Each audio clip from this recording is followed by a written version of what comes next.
Mi nombre es Juan Pablo Lynch, trabajo en el Elsevier para Argentina, Chile y Paraguay, como responsable de las cuentas de academia y gobierno. La idea de hoy es compartir con ustedes conocimientos sobre la temática de COVID y el rol de la ciencia. Para eso tendremos una estructura de este webinar dividida en 3 partes. La primera parte es una presentación a cargo del doctor Marzuet, que nos compartirá situación actual, aprendizajes, riesgos, comparación con otros países, desafíos y demás sobre la pandemia. Y luego tendremos una parte de preguntas, donde podremos hacerle al doctor algunas preguntas que tenemos ya preparadas internamente con el equipo y con un grupo de profesionales. Y por último, todos ustedes que están ahí conectados podrán hacer sus preguntas que hayan quedado pendientes o que sean de su interés. Bienvenidos una vez más a todos. Tuvimos más de 1100 inscriptos y en este momento estamos en 300 personas conectadas. A ver si puedo rehabilitar mi video. Ahí estamos. Gracias, Cris.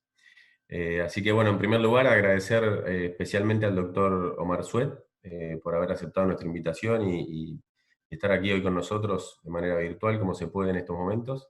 Así que muchas gracias al doctor. También agradecer a mi equipo de trabajo en el Elsevier, tanto Cristiani de Marketing especialmente, Ezequiel Farré, director regional para Latinoamérica Sur.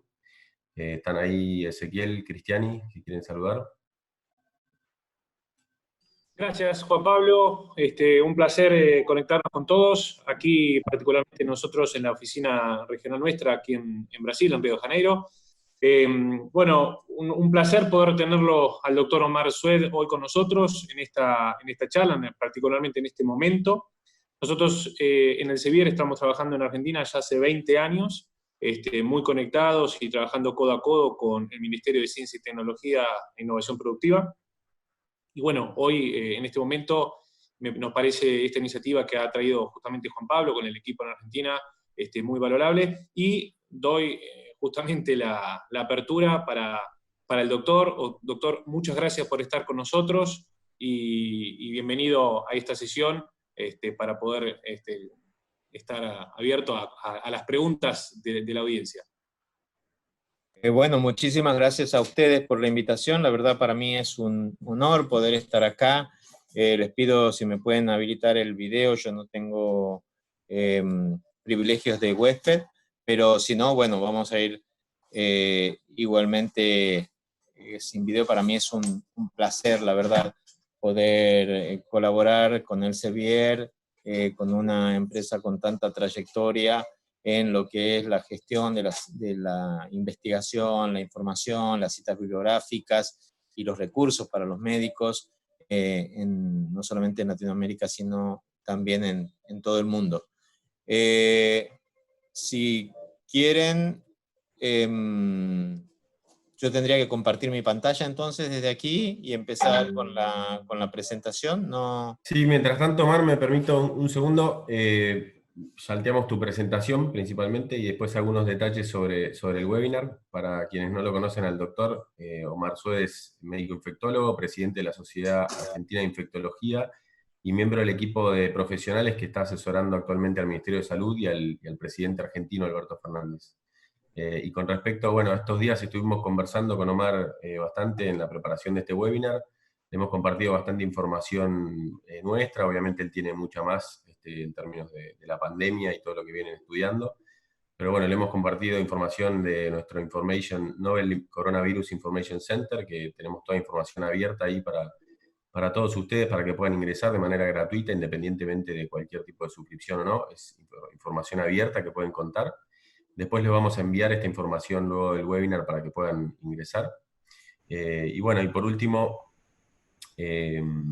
algunos detalles sobre propiamente la dinámica del webinar. Repito, para los que ingresaron después, que el webinar va a estar dividido en 3 partes. Como primera parte va a ser la presentación del doctor Omar. Luego vamos a hacer unas preguntas de parte nuestra, de nuestro equipo, que tenemos preparadas. Y por último vamos a abrir a las preguntas de todos ustedes que hayan quedado pendientes o que sean de su interés. Lo importante también para que sepan, las preguntas les pedimos que los hagan en el Q&A abajo, no en la parte de chat. La parte de chat la vamos a utilizar solo para comentarios o preguntas técnicas que tengan, serán respondidas por Cristiani. Y el Q&A lo vamos a utilizar para las preguntas que tengan para el doctor en la tercera parte, como les decía, del webinar. Si alguien está conectándose desde Brasil, que entiendo que hay alguno conectado y necesita algún tipo de traducción, la pide por favor por el chat, y Cristiani también nos va a poder ayudar con eso. Por último, bueno, el webinar va a ser grabado y recibirán también, con la información que van a recibir, recibirán esa información para poder entrar justamente a la grabación.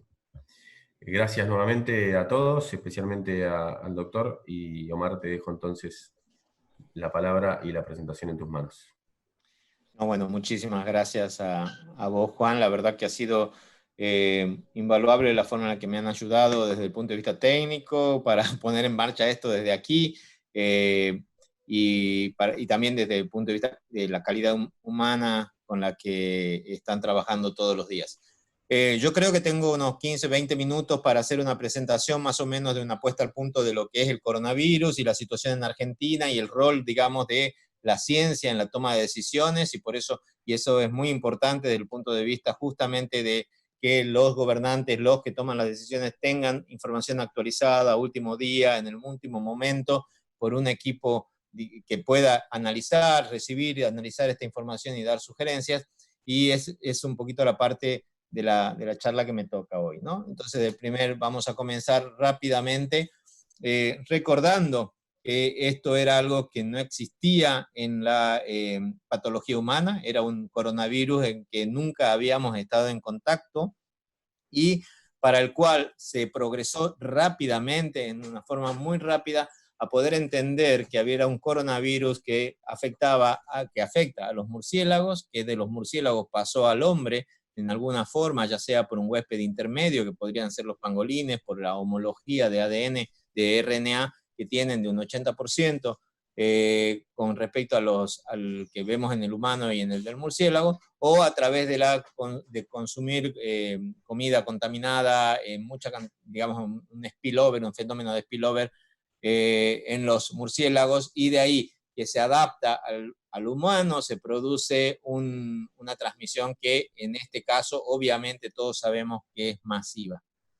La semana pasada, y ya se había escuchado unas semanas anteriores, se empezaron a escuchar noticias sobre la posibilidad de una construcción artificial de este virus en un laboratorio y que esto sea un error de laboratorio o una actividad premeditada que dio lugar a toda esta pandemia. Y la verdad que es cuando estas medidas uno las escucha de Facebook, cuando esta noticia o lo escucha de una fake, uno se queda tranquilo porque la fuente es poco creíble, pero cuando lo escucha de un presidente preocupa mucho más. Sin embargo, no hay ninguna evidencia biológica que pueda sostener que estos coronavirus no hayan sido animales y que desde los animales no hayan saltado directamente al hombre, como lo demuestran estos dos estudios que muestran muy bien cómo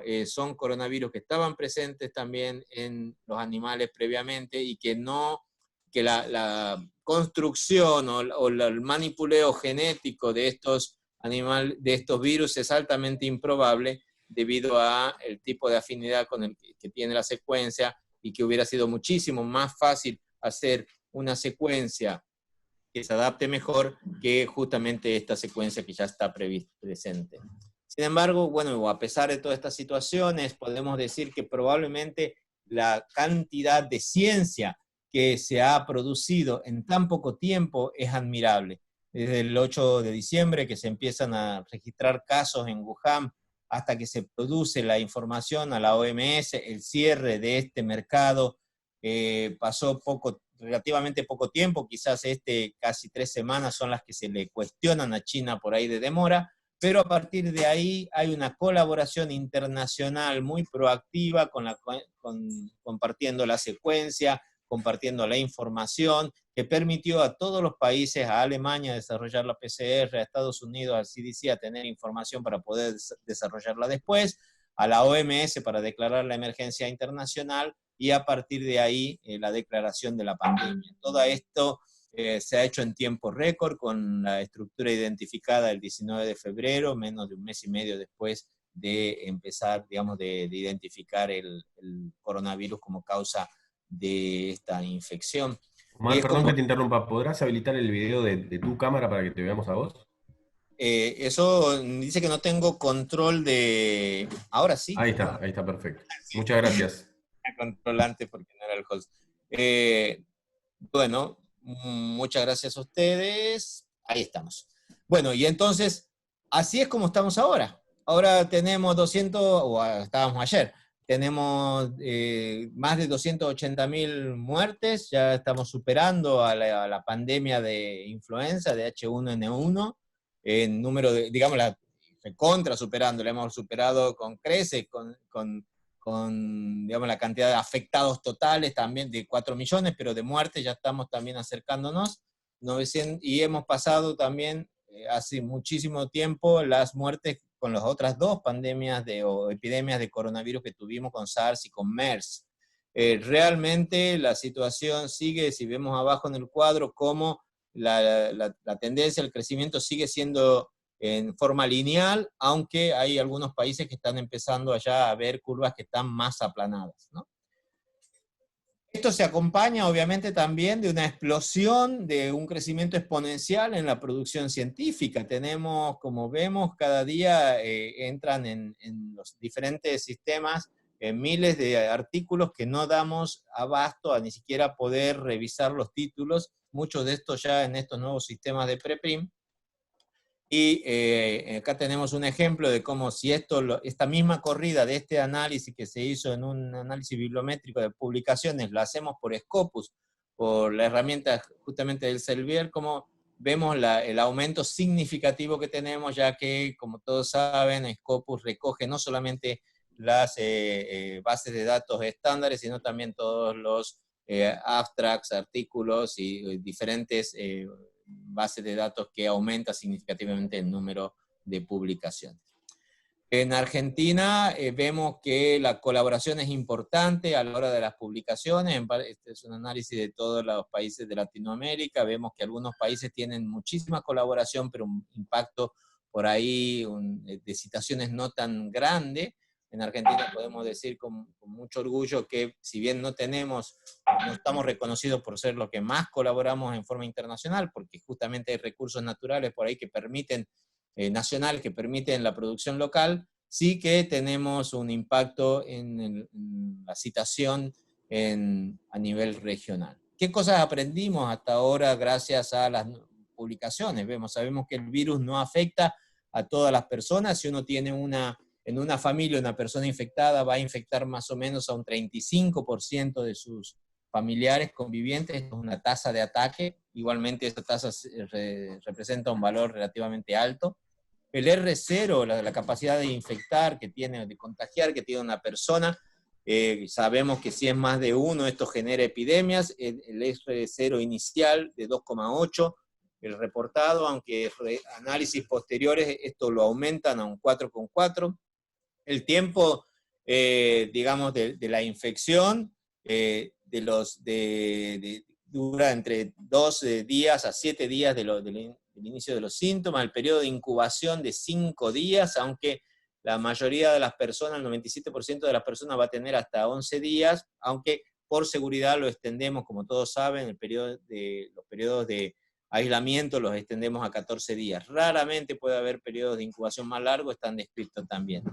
La tasa de asintomáticos sí es una cosa que ha empezado a tener más importancia en los últimos días, sobre todo para evaluar el patrón de transmisión. Si lo miramos como una foto, hasta la mitad de las personas pueden estar asintomáticas al momento del estudio, pero esto captura mucha gente sintomática y esto va a aumentar, esto va a disminuir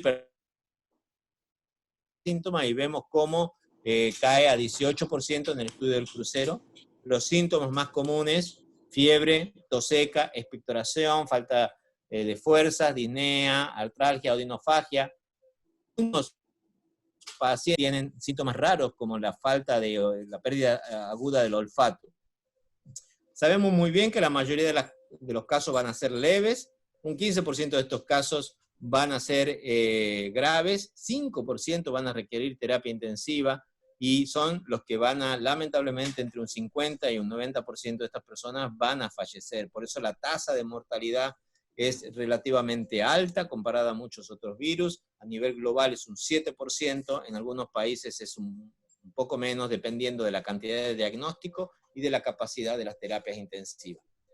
Tenemos que tener cuidado con la secreción respiratoria, la materia fecal, la sangre y el líquido conjuntival, que es el infectante, pero sabemos que no se transmite por líquido amniótico ni por leche materna, y por eso, por suerte, las madres, las mujeres embarazadas no han generado transmisión de madre a hijo. Siguiente. El riesgo de transmisión depende sobre todo de la posibilidad que nos acerquemos a otra persona a menos de 2 metros y que estemos en 15 minutos en esa situación, porque el virus se transmite, si bien no está en el aire permanentemente, se transmite al hablar o a toser o a respirar cerca de una persona que está infectada. Y también se transmite por cosas que uno toca que pueden estar infectadas, y en estos diferentes trabajos vemos cómo puede persistir varios días, hasta 4 a 5 días en papel o en algunas otras situaciones, en otras superficies, si están protegidas del calor y con una humedad aceptable. Sin embargo, en el común de los casos, en la mayoría de las situaciones, el virus permanece en el ambiente activo solamente un día. ¿Cómo hacemos el diagnóstico? Bueno, la PCR es el diagnóstico de elección para poder identificar personas que tengan la enfermedad y puedan transmitirse o contagiarla a otras personas. Entonces, una PCR positiva es diagnóstico. El único problema, la PCR puede tener hasta un 20% de falso negativo los primeros días, que podemos evaluar de reducirlo utilizando simultáneamente una prueba serológica. Las pruebas serológicas solas, en forma independiente, pueden tener utilidad, sobre todo para estudios de vigilancia epidemiológica. Tienen una sensibilidad que empieza a aumentar a partir del 5º día, y por tanto, si usamos pruebas serológicas de buena calidad que midan IgM, podríamos hacer el diagnóstico a partir de la primera semana, pero las pruebas rápidas habituales que vemos en la mayoría de los países en este momento sirven más para estudios de vigilancia epidemiológica porque la sensibilidad no es muy alta. Entonces, en realidad lo que tenemos aquí es una enfermedad viral que es aguda, que empieza con muchos síntomas respiratorios y febriles, que van resolviendo durante la primera semana, y a partir de ahí se empieza a montar toda una respuesta inflamatoria que en algunos pacientes puede ser exagerada, que está dominada por la inflamación, y es lo que determina el pronóstico. Y esta situación se produce sobre todo en personas ancianas, en personas mayores, por un envejecimiento del sistema inmune y la imposibilidad de modularlo en forma efectiva, y en las personas que tienen otras comorbilidades. Y esta segunda fase se caracteriza por un aumento muy importante de los marcadores de inflamación, del fibrinógeno, el dímero, de la interleuquina 6, y son los que dominan después la posibilidad, digamos, de recuperación. ¿Qué podemos hacer en la fase inicial? Bueno, en la fase inicial, que está dominada en las primeras 2 semanas, que esa fase está dominada fundamentalmente por la actividad del virus, por la replicación viral, podemos intentar utilizar algunos medicamentos. Lamentablemente, en este momento no tenemos todavía ninguna bala de plata que nos permita decir que podemos tener un tratamiento efectivo, que podemos frenar la infección y asegurar una buena evolución. Se están ensayando muchísimos medicamentos, los que están aprobados y en utilización en Argentina, los vamos a comentar ahora, son cloroquina y lopinavir. El remdesivir es una medicación que se utilizaba para el ébola y que se reposiciona a partir del análisis de las librerías genéticas como un potencial fármaco para esta indicación. Estamos esperando con mucha ansiedad el informe final de los 1064 o 1060 casos que se trataron en el NIH, que se hizo una conferencia de prensa muy importante diciendo que reduce un 30% la internación y un poco la mortalidad, pero todavía no hemos visto este artículo publicado. Y después, cuando el ciclo del virus terminó y empieza la fase inmunológica, la respuesta inmune dañina, ahí tenemos algunos medicamentos que pueden bloquear esta situación, como el tocilizumab o el sarilumab, que bloquean específicamente la interleuquina 6 y que podrían tener digamos, mejorar el pronóstico en esta situación. ¿Qué pasa en Argentina? Bueno, en Argentina, como ustedes saben, es un país federal. Si bien hay un Ministerio Nacional de la Salud, este ministerio tiene que negociar con cada uno de los distritos todas las políticas sanitarias. El sistema, además de esta fragmentación federal tiene un montón de otras fragmentaciones internas, sistemas de salud público, privados, seguros, prepagas, con lo cual la coordinación de toda esta respuesta es bastante compleja. Se gasta muchísimo en salud en el país, 7% del PBI, sin embargo los resultados no son tan efectivos como otros países que gastan más o menos lo mismo, como Canadá. Tenemos relativamente una buena infraestructura con más de 8.000 camas en terapia intensiva, 200.000 camas en camas generales, y una tasa de médicos de 39 médicos por cada 10.000 habitantes, que es muy aceptable. Tenemos una pirámide poblacional que empieza, digamos, a ensancharse recién ahora, y que quizás es lo que marca la diferencia cuando miramos lo que pasó en China o en Italia, acá en el medio en Italia, y que nos muestra, bueno, cómo en Italia, si tu gran mayoría de la población es mayor, obviamente la posibilidad de desenlaces fatales es muchísimo más alta. Cuando empezamos fuimos convocados por el ministerio para evaluar qué se podía hacer para frenar esta epidemia. Todavía no había llegado el coronavirus a Argentina y empezamos con los primeros modelos matemáticos y la verdad que se te ponía la piel de gallina. Analizando los datos de Wuhan, si uno dejaba la transmisión ocurrir en forma espontánea en este país, en este momento, el 12 de mayo, tendríamos 29 millones de afectados en el país. Y por esta razón se tomaron medidas muy importantes para implementar algún tipo de control. Desde ya empezamos con el alerta epidemiológico, el control de los aeropuertos, el aislamiento de viajeros, y el 26 de enero se le dio una conformación formal a este comité de expertos, 20 expertos del Ministerio de Salud convocados en función de ser todos los presidentes de las sociedades científicas relacionadas, terapia intensiva, medicina familiar, pediatría, virología. Yo represento a la Sociedad Argentina de Infectología, y se empezaron a establecer los criterios de los permisos y las medidas de distanciamiento físico. Tuvimos el primer impacto el 30 de enero, cuando fue la primera activación del protocolo, y afortunadamente funcionó bien. Así empezamos con los casos a cuentagotas a activar el protocolo, hasta que se detectó el 3 de marzo el primer caso diagnosticado en Argentina. A ese momento ya habíamos tomado un montón de medidas que ahora, miradas hacia atrás, vemos que las habíamos tomado muy temprano. Por suerte, mucho más temprano que otros países, en promedio 40 días más antes que en Italia y que en España, como fueron el cierre de espectáculos públicos, cierre de frontera, la licencia a los grupos de riesgo, la prohibición del dictado de clases, la restricción del transporte y el control de las personas con la definición de caso. Pero a partir del 20 de marzo, como veíamos que los casos seguían llegando del exterior, tomamos una medida bastante drástica porque la situación del país todavía no estaba preparada como para recibir un aumento grande de mortalidad. Y eso fue la cuarentena total, con limitación total de movimientos, con excepción de seguridad, comunicación y salud. Interrupción del transporte público, la prohibición de todas las actividades comerciales y la detección y el aislamiento inmediato de los casos positivos. Eso nos permitió prepararnos muchísimo mejor. Hoy en este momento tenemos 4.000 camas de terapia intensiva vacías en todo el país y tenemos un montón de hospitales de campaña preparados para el caso de que la epidemia se descontrole, pero sabemos que claramente no podemos mantener un estado de cuarentena total, y a partir desde el 20 de marzo hasta ahora se han ido abriendo excepciones a esta cuarentena, y hemos dado ya, y en el día de ayer, ya la situación nacional ha permitido abrir a muchas actividades comerciales en diferentes puntos del país en función de la epidemia local que ahora les voy a mostrar. Estableció lo que se llamó la definición de caso el 16 de abril, que cambió justamente ayer, y establecimos los criterios, digamos, una definición de caso estándar, bastante sensible, 37,5 de temperatura, más cualquier síntoma respiratorio, más estar en lugares donde haya circulación de COVID, ya sea locales o por viajes, además personas con neumonía, personas con anosmia o cualquier personal de la salud que tenga fiebre o síntomas respiratorios. Se estableció también pautas de tratamiento para estas personas.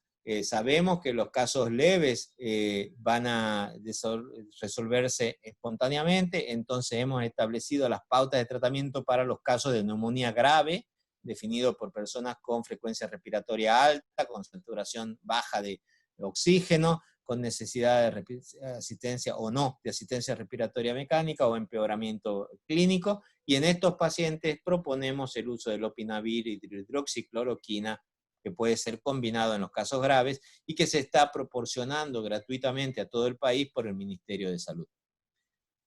También podemos considerar el tratamiento ya sea con hidroxicloroquina o con lopinavir en los pacientes que tienen neumonía sin criterio de gravedad, pero que tienen alguna de las siguientes comorbilidades: de la edad mayor de 60, diabetes, enfermedad renal, cardiovascular, enfermedades de pulmón o inmunocompromiso. Y la elección de la hidroxicloroquina o del Kaletra la guiamos en función de la disponibilidad y de la evaluación de las posibles interacciones o riesgo de complicaciones cardiovasculares por la relación del QT. En los pacientes sin criterios de gravedad o en los pacientes sin neumonía con formas leves con radiografía normal, sugerimos el tratamiento sintomático habitual y estamos reevaluando este protocolo, esperando ansiosamente el resultado de los siguientes estudios clínicos para decidir si cambiamos este protocolo. Esta es la situación epidemiológica que tenemos en el país. Vemos cómo el aumento de los casos ha sido bastante estable, pero a muy bajo rango, solamente entre 100 y 200 pacientes por día. En la última 3 o 4 días ha habido un aumento un poco más importante, ligado sobre todo en la ciudad de Buenos Aires, a la presencia del virus en geriátricos y en algunos barrios vulnerables, pero vemos cómo hasta este momento tenemos solamente 6.000 casos con más de 1.700 casos recuperados, y esto nos posiciona como uno de los países con más baja incidencia de casos por persona y con mayor, digamos, con menor tasa de mortalidad. Argentina está en el puesto 31 en función de los habitantes del mundo, de los países del mundo, y estamos en puesto 53 en función del número de casos, lo que nos muestra cómo hemos tenido esta capacidad de frenar esta epidemia. Los fallecidos han sido, como vemos acá abajo, la gran mayoría mayores de 60 años, y los pocos fallecidos afortunadamente que tenemos entre 40 y 60 han sido todos con factores de riesgo de mortalidad, en particular obesidad y diabetes. Vemos cómo la mortalidad llega a ser hasta el 30% en los pacientes de mayores de 80 años, y eso es lo que nos preocupa mucho, la necesidad de proteger a las personas mayores, de proteger justamente a las personas que tienen factores de riesgo, aunque la cantidad, digamos, el volumen mayor de casos que vemos se sitúa entre los 30 y los 40 años. Si vemos como decíamos abajo, en la figura de abajo, vemos que los casos, salvo algunos días excepcionales, se mantienen siempre más o menos estables, entre 100 y 150 casos. En la última semana la situación en Ciudad de Buenos Aires empeoró un poquitito. Comparado con Argentina, con Ecuador, Brasil y Chile, podemos ver aquí la diferencia importante que tenemos en términos absolutos en número de casos, digamos, y esta diapositiva está un poco atada en la última semana. Esto nos permitió establecernos como país, y en medida también en la discusión en este grupo de expertos junto con el presidente, en una de las 6 reuniones que ya tuvo este grupo de expertos con el presidente, pero sin embargo que hemos tenido en forma permanente con el Ministerio de Salud, que digamos tenemos una comunicación muy frecuente, una serie de diferentes escenarios en los cuales podemos ir abriendo de forma progresiva la cuarentena hasta lograr una nueva normalidad en función de diferentes indicaciones, en particular el tiempo de duplicación de casos, el R0, digamos la tasa de contagio que podamos tener, y la preparación del lugar en sentido del acceso a servicios de salud que estén preparados y la vulnerabilidad de él. Tenemos grandes desafíos para llegar adelante, la coordinación para seguir avanzando. Obviamente recién estamos empezando a ver algunos casos en forma más frecuente en estos últimos días. La gran mayoría de la capacidad del sistema de salud está preparada y lista para ser activada, pero debemos ser realistas en este momento. Está en forma ociosa, digamos, más del 30% de la sala en los hospitales está vacía. Obviamente que toda la preparación lleva tiempo y todos los médicos en los hospitales están trabajando mucho en capacitarse, en diseminar los protocolos, en preparar la situación, y estamos todos quizá un poco cansados de todas estas actividades sin ver realmente un aumento muy importante de casos, pero por suerte este aumento no ha aparecido gracias a esta cuarentena. El desafío ahora que se ha levantado la cuarentena o las restricciones en muchos distritos es ver si esto se va a poder sostener o si vamos a tener que volver a medidas regresivas. Los otros desafíos que tenemos es, bueno, cómo revisar y adoptar la evidencia en forma rápida, y acá es crucial digamos, el trabajo conjunto, como decíamos antes, con todos los gestores de información bibliográfica, tener acceso, que el país tenga acceso, que todos sus científicos tengan acceso a las revistas científicas y a las otras herramientas de conectarse con los diferentes expertos que están trabajando en los diferentes países, para poder justamente estar al día y dar respuesta a las preguntas que van surgiendo cada día. La necesidad de expandir el testeo, la implementación de las pruebas rápidas en los diferentes lugares, o el lugar específico que pueden tener esas pruebas rápidas en los algoritmos, la identificación de los pacientes que no tengan muchos síntomas, la búsqueda uno a uno de todos los casos, el aislamiento de todos sus contactos, el seguimiento de todos sus contactos y ver si estos se convierten en futuros casos o no. El equipo de protección personal es un desafío grande, no solamente aquí en Argentina, en todo el mundo, porque la producción está concentrada en pocos países y dependemos mucho de esta importación.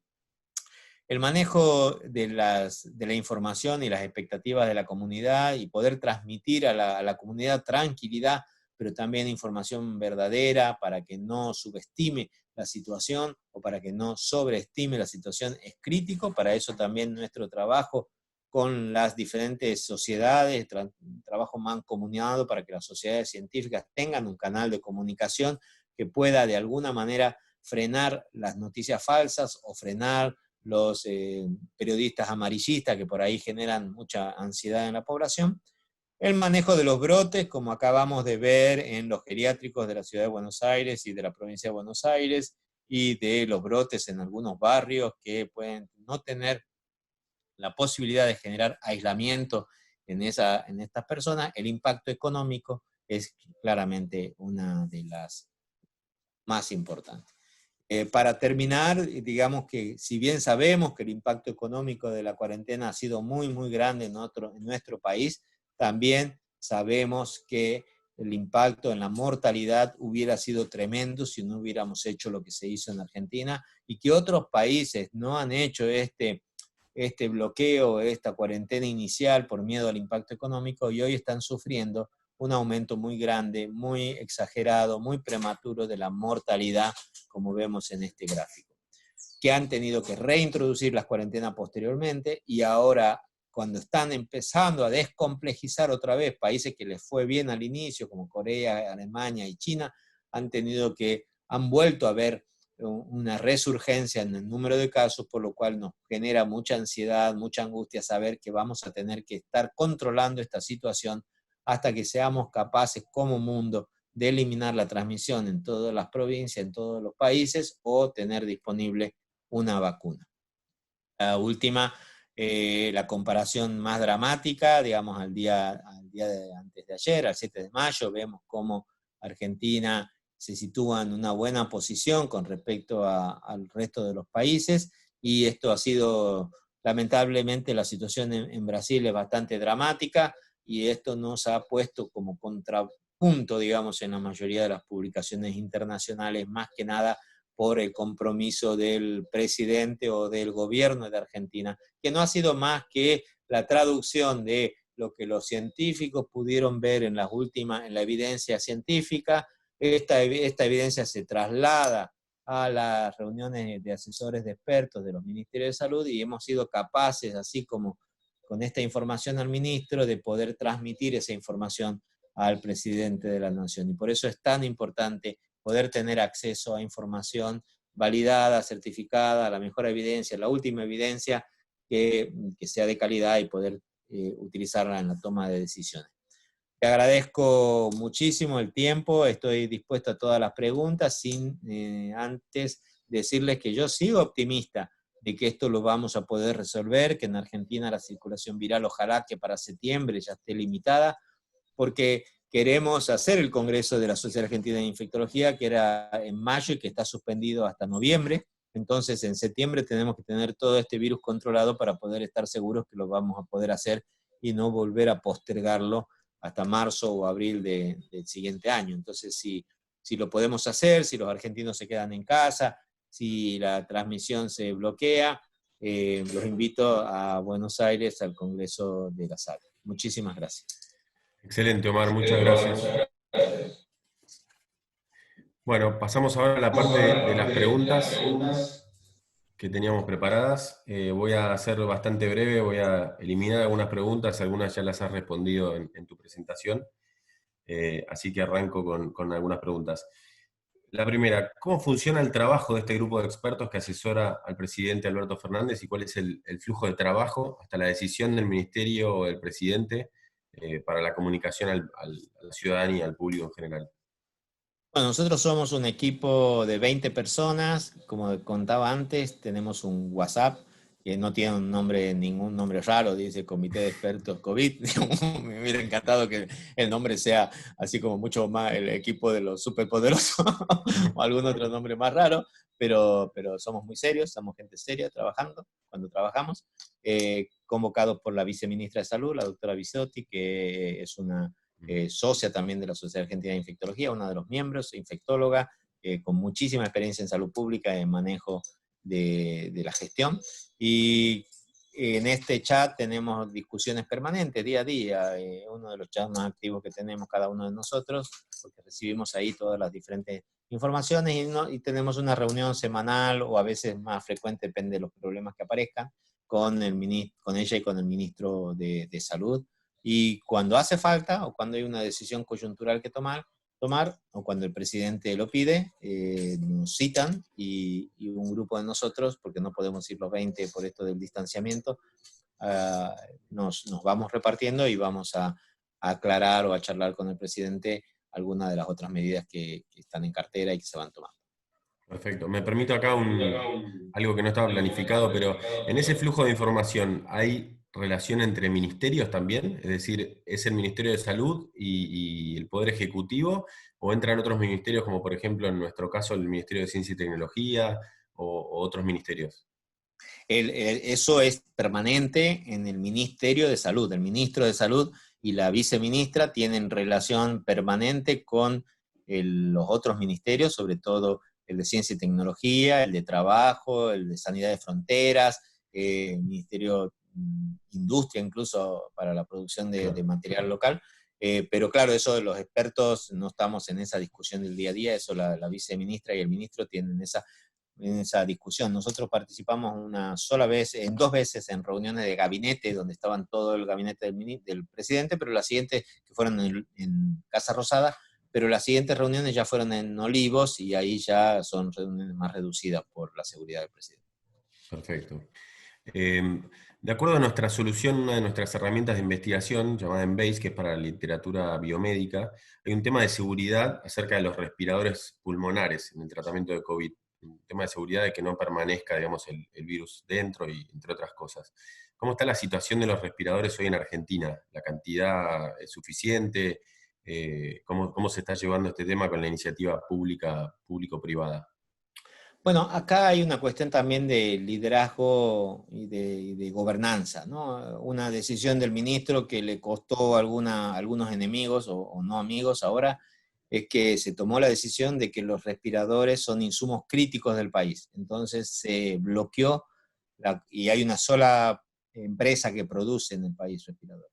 Entonces se prohibió la venta a cualquier otra persona que no sea el Ministerio de Salud de la Nación. Y el Ministerio de Salud de la Nación compró la producción de todo el año, invirtió recursos para aumentar esa producción y distribuye a partir de ahí los respiradores con una decisión basada en la densidad poblacional y en el riesgo. Hoy estamos, la verdad, que muy bien. Tenemos 4.000 camas de terapia intensiva con respirador vacías en este momento, activadas para COVID por si hay una situación crítica. pero esta cuarentena nos dio mucho tiempo para preparar esto y para tener 1000 respiradores más que han sido los que se han producido este mes. Bien, excelente. Hay muchos debates en torno a la capacidad de los sistemas de salud. Bueno, vos lo explicabas recién, cómo nos preparamos nosotros para poder recibir a todos los contagiados que sabíamos que de alguna manera se iban a producir, las medidas de aislamiento, etcétera. Pero en términos de cuando medimos la capacidad que tiene un Estado para medir cómo viene la curva, en definitiva, ¿qué incidencia tiene la cantidad de testeos? Es decir, cuando hacemos las comparaciones entre países, por ejemplo, el caso que fue de alguna manera polémico con Argentina y Chile, ¿esa comparación es válida en términos de cuando la vamos a comparar con los testeos que se hacen o los que no se hacen? O sea, la cantidad de contagiados puntualmente. Siempre es difícil comparar entre países porque no es exactamente igual lo que comparamos, ¿sí? Los países no son exactamente, los sistemas de información no son exactamente iguales y podemos discutir si la cantidad de muertos de un país es realmente la misma cantidad de muertos que en el otro, porque en un país el certificado de defunción no es tan exacto, o en otros países muchos pacientes mueren, en Ecuador hay muchos que mueren en la casa, en Argentina es mucho menos. Entonces siempre hay alguna equivocación. Es cierto que Chile tiene muchos más casos diagnosticados, o sea, hay mucho más cantidad o esfuerzo en hacer diagnóstico. Nosotros tenemos una población mucho más grande, tenemos una situación económica mucho más mala. Al inicio se hicieron las compras de PCR, demoraron en llegar un tiempo, tuvimos que capacitar a los laboratorios del interior, pero hoy hay 300 laboratorios testeando y tenemos aproximadamente entre 2.500 y 3.000 pruebas hechas cada día, así que estamos en tasas mucho mejores que hace un mes, mucho mejores que Brasil, mucho mejores que muchos otros países de Latinoamérica, y la OMS tiene una tasa para definir que uno más o menos está haciendo un nivel de pruebas aceptables, que es que el 10% de las pruebas que hagas sean positivos, no más del 10%, porque si es más del 10% que tendrías que buscar más todavía. Y estamos en este momento con un 7%, así que en principio creemos que estamos testeando en forma adecuada. Bien. Acá, Ezequiel, ¿vos tenías algún comentario con respecto a esta pregunta, puede ser? Sí, gracias Juan Pablo. Sí, bueno, primero es un placer poder compartir este momento contigo, Omar, realmente es sabrosísima la charla, la cantidad de información que has mostrado en la presentación ha sido excelente. Y a eso me lleva justamente, dado que también la audiencia es regional, ¿no? Tenemos gente de Chile, de Uruguay, Paraguay y mismo también de Brasil.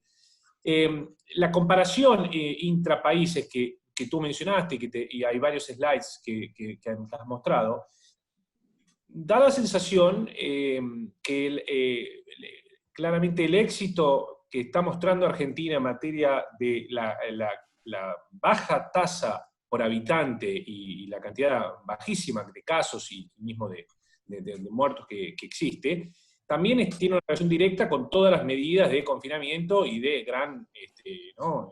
cuarentena estricta que hemos tenido. Entonces, damos ahí como una especie de sensación de directa relación entre flexibilizar eso, subiría rápidamente la cantidad de infectados y ahí deberíamos volver. Entonces, una especie de estar presos sobre eso. Entonces, aquí la pregunta es, ok, ese juego o esa relación a alguna tasa se entiende, pero digo, ¿cómo seguir adelante? ¿Cómo de alguna forma salir de eso? Porque en definitiva lo que estamos haciendo es dilatando el problema y tarde o temprano vamos a llegar a donde hoy por hoy los casos que mencionabas, Ecuador, Chile y demás, o no, o podemos evitar eso de alguna otra forma, con algún otro... Sí, hay dos modelos, ¿no? Hay tres modelos, diría yo.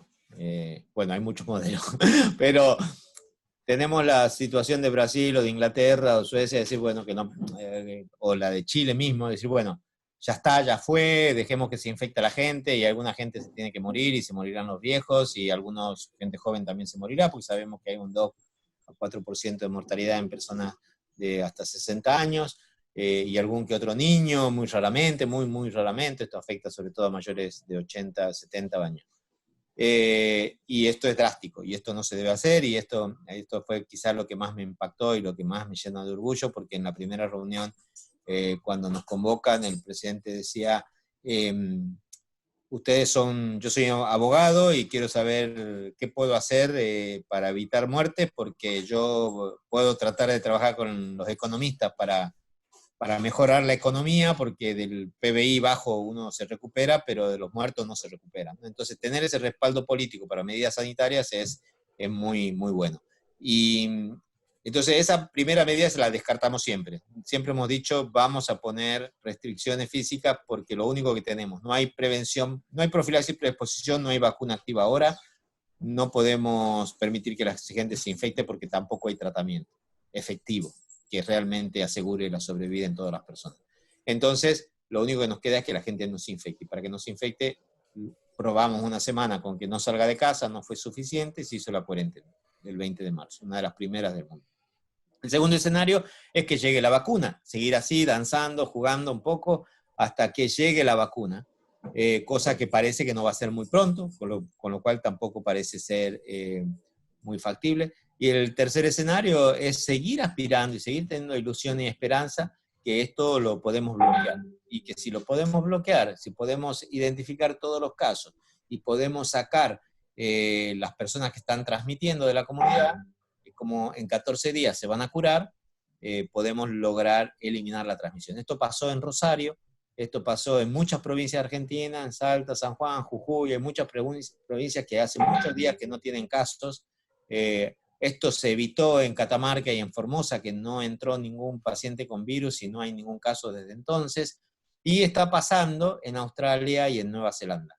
Son países que han hecho un gran esfuerzo en buscar sus casos y espontáneamente están reduciendo la transmisión, con el bloqueo intensivo, que ayudan, digamos, a evitar la transmisión, porque si no, si tenés muchísimos casos para buscar, el sistema primero se satura el sistema de búsqueda de contacto y después se saturan los hospitales y después se saturan las terapias y fallece. Entonces yo creo que hoy lo que nos queda es no tirar la toalla, no pensar que estamos en fase de mitigación, seguir, digamos que son las fases estas de manejo de emergencias, la contención inicial y después la mitigación, seguimos en contención permanentemente, y si tenemos la chance de que no se disemine más en la comunidad, podríamos en algunos distritos tener la posibilidad de que no haya virus, y mientras eso esté cerrado, mientras no ingresen personas de otros lugares, ese lugar va a seguir virgen, y hay que seguir, como en el TEC, ir conquistando espacios que estén limpios de virus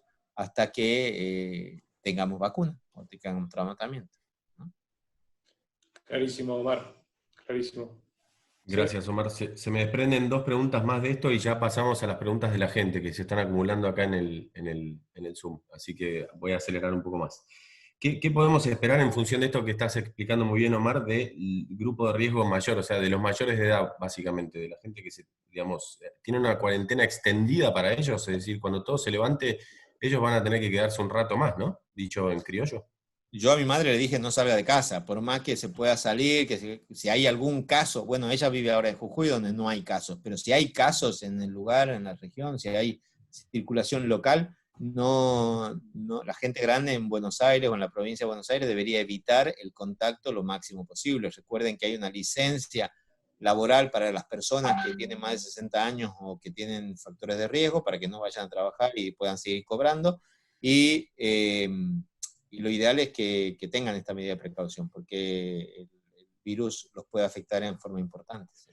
Pero efectivamente van a tener una cuarentena extendida, entonces, digamos, supongamos que en 15 días levantamos la cuarentena para todos, los mayores tienen que estar, no sé, X días, 15 o lo que sea, más, ¿no? ¿O no? Tiene que estar, digamos, si yo tuviera que dar un concepto, las personas mayores tienen que evitar el contacto físico con otras personas, tienen que no estar a menos de 2 metros y no estar con gente que no conocen, por lo menos hasta que deje de haber casos nuevos en la ciudad donde viven. Si estás en Buenos Aires, esto tiene que seguir así hasta que vean en las noticias que ya no hay más casos en Buenos Aires nuevos. Claro. Bueno, la última y pasamos a las preguntas del público. En función de esto, que sin salir del tema, se estuvieron analizando dos opciones que serían cuarentenas intermitentes, que entiendo que en el ambiente médico se ha conversado por lo que estuve investigando un poco, y combinado con esto, si se evaluó, digamos, aceptar algunos picos de contagio, digamos, de alguna manera forzar algunos picos de contagio antes de llegar al invierno. O sea, cuarentenas intermitentes y picos de contagio antes del invierno. Esto se analizó. Se analizaron las dos cosas y las dos cosas y los modelados de las dos cosas muestran que los beneficios clínicos o económicos de las dos cosas son malos. Los estudios en Europa de cuarentenas intermitentes generan más gasto que sostener la misma cuarentena, el entrar y salir, por el volumen de gente que se infecta de golpe. Todos vemos las imágenes de Nueva York, las imágenes de España, cuando dicen levantamos la cuarentena y sale todo el mundo juntos. Eso son oportunidades de admisión muy importantes. Entonces todo ese boomer de contagios después se termina gastando plata en el manejo de los pacientes que se enferman en esa situación y cortando el comercio después por esa situación. Y entonces la cuarentena intermitente, en la medida de lo posible, no. Nosotros obviamente tenemos claro que hemos flexibilizado un montón en Argentina con respecto a otras situaciones. Lo que tenemos es que si la situación clínica empeora, vamos a tener que volver atrás, digamos, volver a poner cuarentena más exigente. Y si bien es parecido, no es el mismo concepto. Es decir, bueno, tuvimos que volver atrás, que planificar que vas a ir y volver, ir y volver. Y el tema del peligro de dejar que gente se infecte, eso es muy, muy, muy peligroso, porque el virus tiene una tasa de un R0 de casi de 3, digamos que una persona infecta a 3 infectan a 9 infectan a 27, y así va aumentando exponencialmente el tema, y entonces, por dejar disparar a un pequeño grupo de gente para que se infecte, esa gente va a terminar siempre infectando gente mayor, y siempre va a haber mortalidad.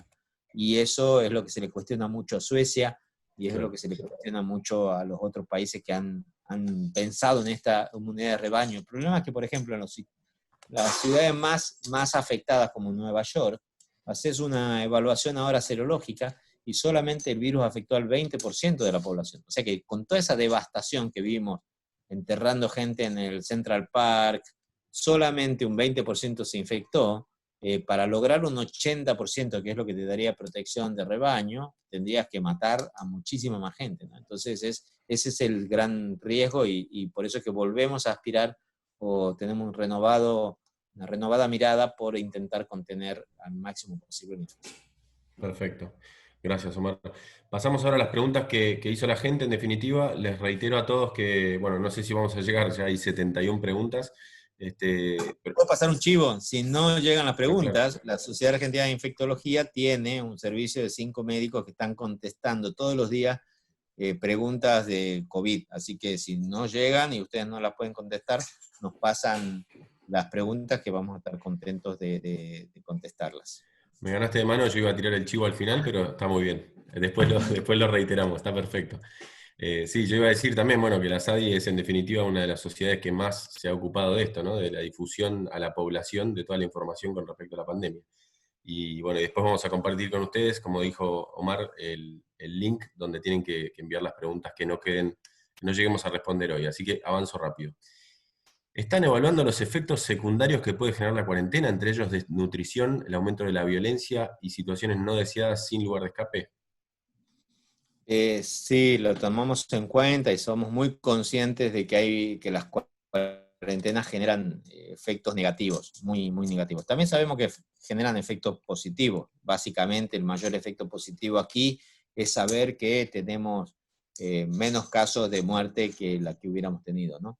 Los negativos, la violencia doméstica, hay protocolos en marcha y hay medidas de ayuda también, y sabemos que es un problema de todo el mundo, no solamente nuestro, y la demora en las atenciones médicas, que la gente, como el sistema está saturado por la necesidad de atender COVID, muchas de las personas no están accediendo a su control ginecológico, al control, digamos, gente que tiene cáncer, no está haciendo las quimioterapias o tiene algunas dificultades para hacer algunos tratamientos. Por eso está muy preocupada la gente en el ministerio también, y por eso hace 2 semanas se permitió, digamos, restablecer muchos servicios de atención médica justamente para dar auxilio a eso. Es decir, que en los lugares donde ya hay, estoy viendo acá también al costado una pregunta de Jujuy. Yo tengo una predilección por todas las preguntas que digan Jujuy en el título, porque yo soy jujeño.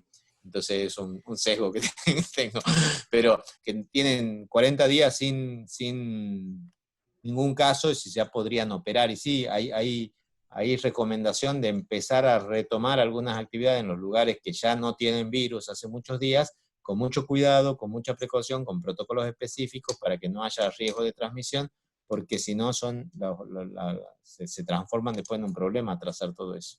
Claro, evitando las consecuencias que mencionaban acá en la pregunta. Uh-huh. Buenas tardes, soy médica en un hospital de complejidad 3 que fue destinado para tratamiento de COVID de una población aproximada de 80.000 personas. Desde que se inició la pandemia no hemos tenido casos. ¿Es conveniente que el hospital siga así? La pregunta ¿es conveniente que el hospital siga así, ya que tampoco Depende estamos atendiendo... de dónde sea, claro. Dice que Sí, ya que tampoco estamos atendiendo otras patologías.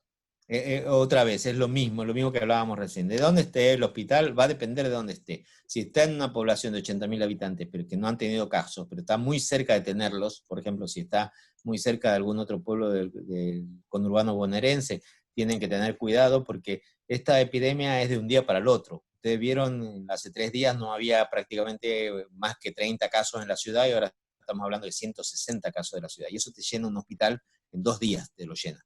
Entonces, hay que tener mucho cuidado. Si no hay casos, si realmente hace más de 15 días que no hay casos en la ciudad, se pueden implementar protocolos de apertura para otras patologías, para cirugía, para atención de dermatología, de alguna otra patología de control del niño sano, con mucho cuidado, estableciendo medidas, los protocolos específicos para no entrar en riesgo. Bien. ¿Es considerada una preocupación que el aumento del riesgo cardiovascular producido por sedentarismo, la dieta, consumo de tabaco, alcohol, puedan llegar a aumentar la mortalidad a nivel global? No se opina tanto del riesgo cardiovascular.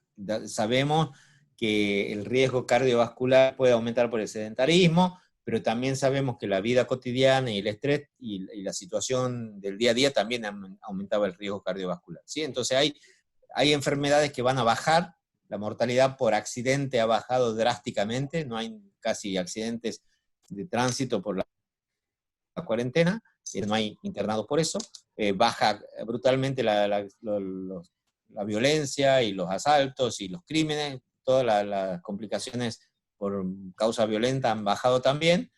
Cardiovascular no se sabe muy bien y quizás otras complicaciones como cáncer, eso sí puede aumentar. Bien.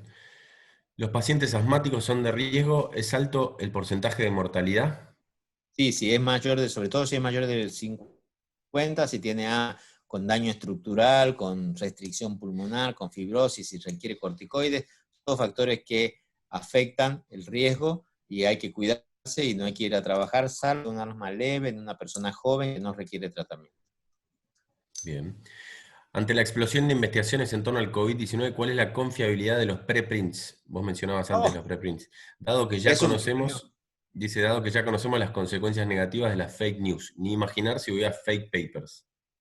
Hay fake papers, hay fake, lo tenemos que decir. Y hay otros que no son tan fake, pero que al no tener un proceso de revisión crítico, pueden después cambiar la explicación, digamos. De hecho, muchos de estos preprints se han tenido que reanalizar y las conclusiones no son tan estrictas como se sostenían al principio. El ejemplo más típico es el de la hidroxicloroquina con acitromicina. Cuando se ve después del preprint a la publicación final, el efecto no es, digamos, hay un montón de detalles que no estaban bien claros y que parecen haber generado mucho sesgo.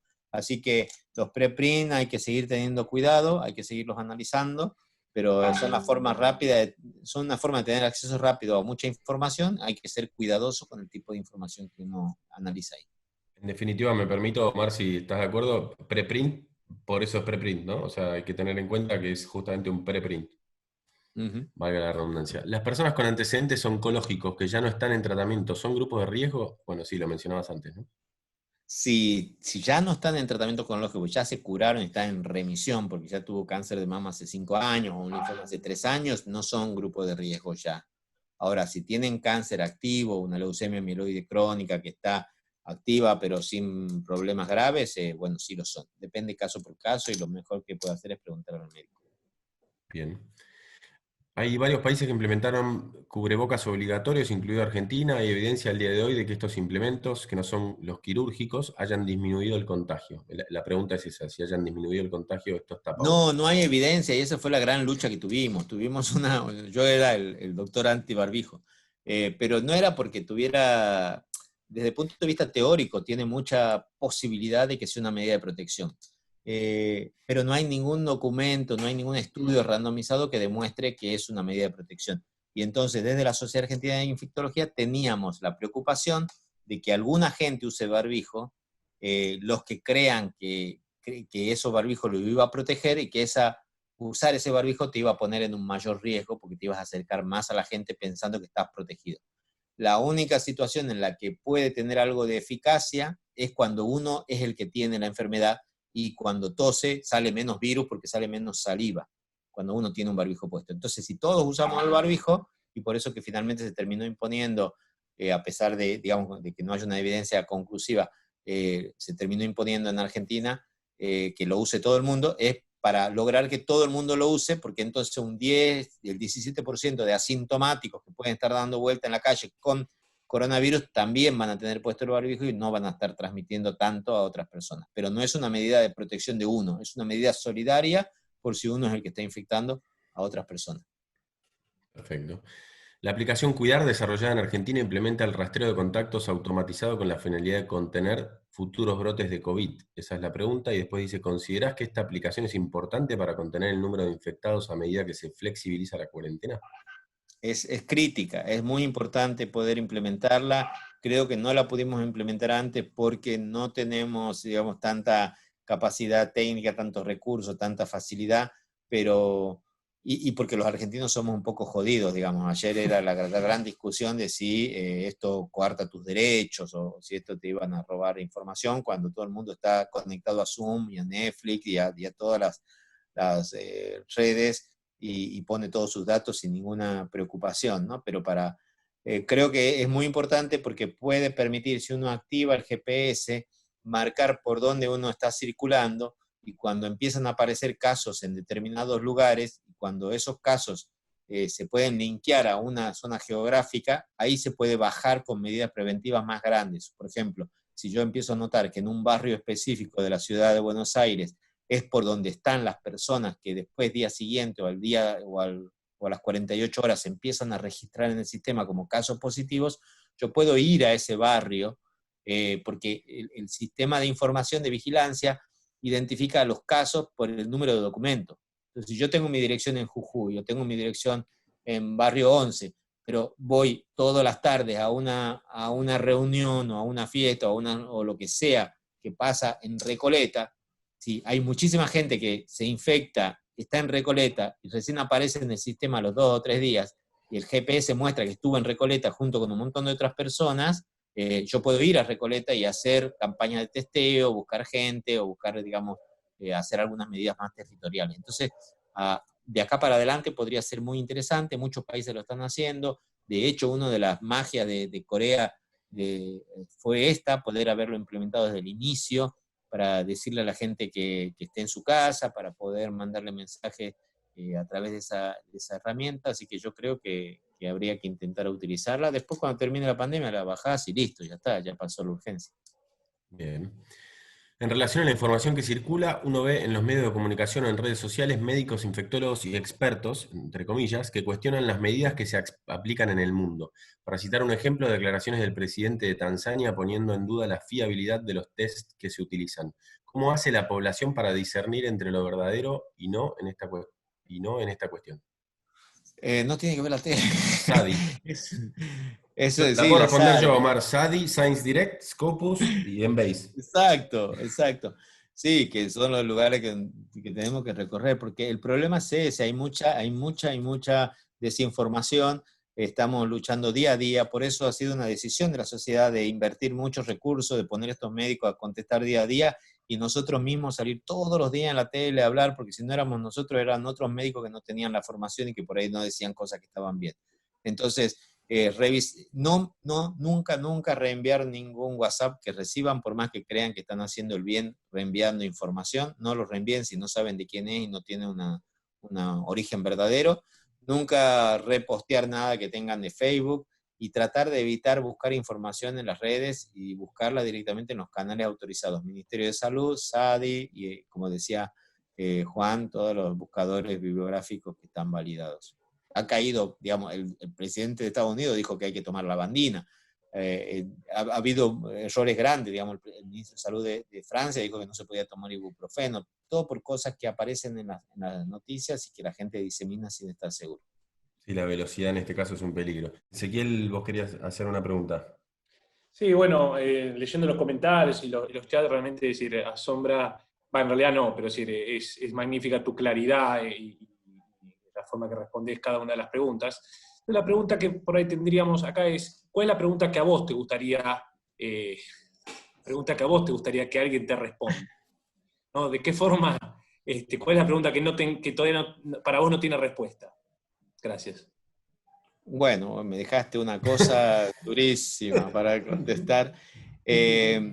No, nosotros la pregunta, la que más nos interesa es poder identificar el mejor tratamiento efectivo. En este momento hay más de 1000 tratamientos registrados en clinicaltrial.gov de gente que está probando diferentes posibles combinaciones de medicamentos. Hay como 30 medicamentos que ya están registrados para otras enfermedades y que se identificaron por inteligencia artificial y se están usando sin saber muy bien si funcionarán o no funcionarán. Y hay un estudio muy grande que se llama Solidarity, que está analizando diferentes pautas de tratamiento, pero no sabemos cuál es todavía. Y entonces es muy angustiante tener un paciente grave y no saber qué ponerle de medicación y ponerle por las dudas lo más que yo pueda. Y si sale adelante, sale adelante, ¿no? Entonces, capaz que quisiera tener esa respuesta. ¿Cuál es la mejor estrategia terapéutica en pacientes apenas se infectan? El día que se detecta el esputo positivo, como para poder no esperar a que la cosa se complique más adelante. Y así saber también cuál es la posible profilaxis para las personas que están cerca de esas personas. Pero millones de otras preguntas que tengo que te podría, mucho más políticas y de cuál sería el costo, a ver, quiero decir, cómo se va a juzgar la historia a algunos gobernantes que han decidido ex profeso no cuidar a la población y evitar, digamos, que se transmita el virus. Eso es otra cosa que vamos a tener que pensar en el futuro. Muy interesante, muchas gracias. Soy el licenciado Guzmán de Córdoba Capital. ¿Qué opinión tiene sobre el brote de casos en el hospital italiano de esta ciudad? Córdoba está en fase 4. Creo que fue prudente que el Gran Córdoba, con el avance de los casos positivos, se flexibilizara la cuarentena. Bueno, la ciudad de Córdoba tiene algunos casos, pero la gran mayoría de los distritos de Córdoba no tenían casos y el tiempo de duplicación es largo, es alto, tienen un sistema de vigilancia bastante bueno. La encargada la conozco y tengo mucho respeto por la doctora Barbas, la encargada de la respuesta al coronavirus allí. Entonces, no me parece loco flexibilizar algunas actividades en Córdoba. De hecho, flexibilizaron probablemente menos que Ciudad de Buenos Aires y con una situación epidemiológica incluso un poquito mejor. La situación puntual del hospital de Córdoba no la conozco, sé que hay 42 casos creo a partir del mismo hospital. Es una pena y es un recordatorio a todo el personal de salud que tiene que tomar, que se tiene que cuidar y que tiene que cuidar a los demás. O sea, todas las personas que están dentro del hospital tienen que estar con barbijo, los pacientes, los médicos, los empleados de seguridad, toda la gente tiene que estar con barbijo y no se puede tomar mate, no se puede estar en reuniones, aunque sean pases médicos, aunque sean discusiones médicas, no se puede estar charlando sin barbijo en ambientes cerrados y hay que tener mucho cuidado con eso porque se producen estos casos que después terminan generando bastante conflicto, ¿no? Bien. Dada la apertura actual, ¿se considera la atención de la población fuera del circuito de la telemedicina? ¿Consideraron las patologías y las cirugías suspendidas? Sí, se abrieron, no en este decreto, sino en el anterior, en el 408, se incorporó la medicina preventiva y terapéutica como actividad esencial también y se permitió siempre y cuando se respeten estas medidas, un triage separado, uno tiene que internalizar, preguntar a cada paciente que llega al centro médico o al consultorio si tiene fiebre, si ha estado en lugares de alta circulación, si acaba de venir de viaje de afuera, por ejemplo, ahora ya no hay viajes por suerte porque están cerrados, pero hay algunos repatriados, y si tienen síntomas, si tienen fiebre. Y esos pacientes no se pueden atender, tienen que ir a ser evaluados por búsqueda de COVID, y si no tienen, pueden entrar al centro. Es ideal que se haga el control de temperatura antes de entrar al centro, se tienen que utilizar las medidas de protección y se pueden llevar adelante las actividades de consultorio, ¿no? De hecho, estoy hoy en mi consultorio, por eso es que me conecté en este lugar tan feo, con tan poca luz. Bien. ¿Están usando algún modelo matemático de predicción de la pandemia en Argentina? Sí, hay gente del CONICET y hay gente del Instituto del Cálculo, el ex decano de Ciencias Exactas, el doctor Aliaga, me ha prestado algunas diapositivas que yo he compartido con ustedes acá, Jorge. Jorge, perdón, que están en permanente contacto también con el Ministerio. Bien. Por favor, comentar sobre los escenarios a futuro detallando la cantidad de meses. Bueno, si tuviéramos la bola mágica, les diría que sí, Claro. vamos a hacer el Congreso de la SADI en noviembre. La verdad que no lo sabemos. Todo depende de cómo evolucione la epidemia y cómo seamos capaces de controlar, neutralizar o mitigar la transmisión. Esto es día a día, es muy dinámico. De un día no tenés casos y al día siguiente tenés 30 en un geriátrico, y si esto te pasa muy seguido, tenés riesgo de transmitir mucho a mucha comunidad. Entonces, hay que ser cautos, no se pueden hacer predicciones más allá de una semana. Y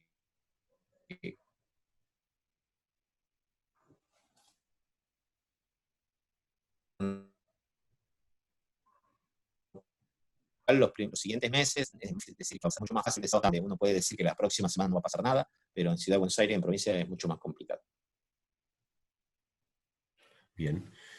Seguimos escuchando que la cloroquina y la caletra no funciona, pero otros dicen que sí. Entonces, ¿cómo es que Argentina llegó a la decisión de utilizarlos? No es que no funcionen, ni que sí funcionen. El problema es justamente eso. Hay duda de si funcionan. Y cuando hay duda, lo mejor son los ensayos clínicos. Y por eso es que Argentina, además, está implementando este estudio que se llama Solidarity, que justamente compara en una de sus ramas caletra, en otra hidroxicloroquina, en otra caletra con interferón y en otra remdesivir. Como no sabemos si funciona, porque los estudios muestran, algunos estudios muestran unos efectos beneficiosos, otros muestran efectos no negativos, pero no efectos importantes, y todos tienen sesgo. Tenemos que hacer estudios más grandes, con más cantidad de pacientes y evaluando esas cosas que podrían haber impactado para que no funcionaran en el estudio anterior. Entonces, por eso es que se están empezando a utilizar mucho más temprano que tarde, por esto que yo les mostré antes, que está primero la fase infecciosa y después la fase inmunológica, y ver cómo funcionan en ese contexto.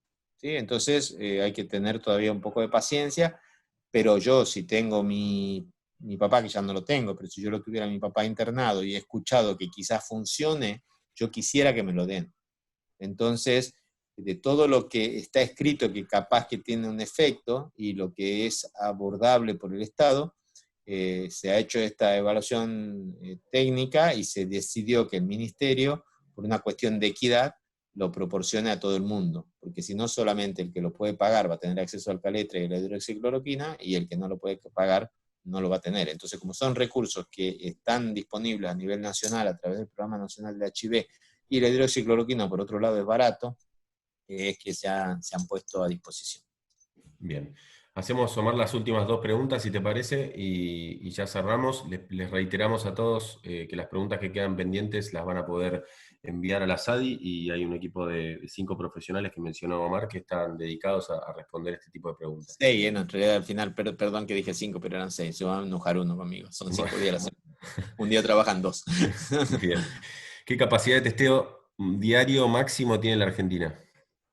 Estamos haciendo 3.000, en los días que más se hacen, están haciéndose 3.000. Si eso es mucho o poco, es discutible, pero es la capacidad que tenemos. Bien. Teniendo evidencia que los profesionales de la salud en Argentina tuvieron más contagios comparados con otros países, ¿cuándo se realizarán test preventivos para ellos? Eso no es verdad. O sea, la primera cuestión no es que seamos más que otros países. De hecho, hay casos de hasta 20% en Estados Unidos, una serie, hasta 20% de los trabajadores de la salud. Son trabajadores de la salud. El problema es que acá había un 14% cuando la última vez que se publicó, el problema es que no discrimina de los que se infectaron trabajando, de los que se infectaron porque se infectaron. En la primera serie, muchos eran personas que vinieron del exterior, gente que viajó. De hecho, la primera médica que llegó, persona que llegó a Argentina, los primeros 2 eran médicos. Después, unos brotes asociados a estas personas, como fue el brote del Chaco, por ejemplo. Entonces era difícil establecer en qué situación se infectaron. Hubo varios casos en clínicas de enfermeras que habían ido a trabajar con fiebre, es otra cosa que no hay que hacer, no hay que ir a trabajar si uno tiene fiebre o si se siente mal, y que habían terminado infectando en sus lugares. Entonces, ¿hay transmisión? Sí, hay transmisión. Y es muy fácil transmitirse, entonces hay transmisión. ¿Es un 14%? Sí, es un 14%, quizás sea un poco menos en contexto de trabajo, quizás un 10, un 12, no lo sabemos, habría que analizarlo. La SADI está haciendo un estudio grande ahora para evaluar cuántos médicos se infectaron y cuál ha sido la mortalidad y los factores de riesgo. ¿Y por qué no se toman medidas? Porque es muy difícil. Si la persona está asintomática, hacer una PCR semanal a todos los médicos del país, por las dudas, tengan coronavirus, es mucha tarea, es muy caro, sobrecargaría demasiado los laboratorios, no se podrían hacer los diagnósticos de las personas enfermas que son las que transmiten, y la PCR es una foto nada más de ese día, y mañana podés tener PCR positiva, porque aparece recién a los 5º o 6º día del contacto con un caso positivo. Entonces lo que estamos haciendo es haciéndole la PCR solamente a los médicos que estuvieron, o al personal de salud, que estuvo en contacto estrecho con un caso positivo. Y se le hace, aunque no tenga síntomas, entre los 10 y los 12 días. Y eso es una medida, digamos, intermedia que permite priorizar un poco los recursos y poder identificar más casos. Gracias, Omar. Te voy a pedir, si podés, Omar, seleccionar a Cristiani ahí en el chat y ponerla como host, porque así ya puede ¿A Cristiani? A Cristiani ahí en la línea. Claro, tendrías que seleccionarla como host a ella. Así ella puede compartir una última pantalla. Ok. Hacer host. Mientras tanto, Omar, muchas gracias de vuelta. La verdad que fue importantísimo poder hacer esto, que puedas aceptar nuestra propuesta. Tratamos siempre desde la editorial, tanto con información como con estas acciones, de dar información de primera mano, validada y de la mejor calidad a nivel internacional, y esta no fue la excepción. Y eso es gracias a vos en primera medida, así que muchas gracias a vos, en nombre de la SADI también muchas gracias a la SADI, y bueno, esperamos también que nos den una mano ahí respondiendo a todas las preguntas, que le pido disculpas a todos los que hicieron preguntas si no llegamos a responderlas, pero el tiempo es finito. Así que bueno, ahora Cristiani va a poner una encuesta para que todas respondan ahora en vivo, así no los demoramos más. Les pedimos ahí en vivo que les va a aparecer en la pantalla una encuesta final, son 3, 4 preguntas nomás, les lleva pocos segundos. Así que nuevamente gracias a todos, ahí en la pantalla también pueden ver las redes sociales, les vamos a compartir después un mail con la información que hemos mencionado del Novel Coronavirus Information Center que tenemos, con toda información abierta, también de nuestras redes sociales. Este webinar, como les mencionaba al principio, está grabado, así que también va a estar la información ahí. De mi parte, muchas gracias, agradecerles a todos, especialmente a Omar y a todo mi equipo, digamos. Así que muchas gracias, me despido con esto. Ezequiel, si querés hacer algún saludo final. No, muchísimas gracias de vuelta, Omar. Ha sido un placer, y felicitaciones a Juan Pablo y al equipo, a Cristiani, por esta sesión que realmente agrega mucho valor, y estamos totalmente en contacto, Omar. Muchísimas gracias. No, gracias a ustedes, para mí es un placer, estamos a disposición, y la SADI también, para lo que necesiten, y cualquier necesidad de información, entonces sadi.org.ar/contacto, ahí pueden mandar todas las preguntas que no podamos responder por acá. Muchas gracias. Excelente, Omar, muchas gracias. Buenas tardes a todos.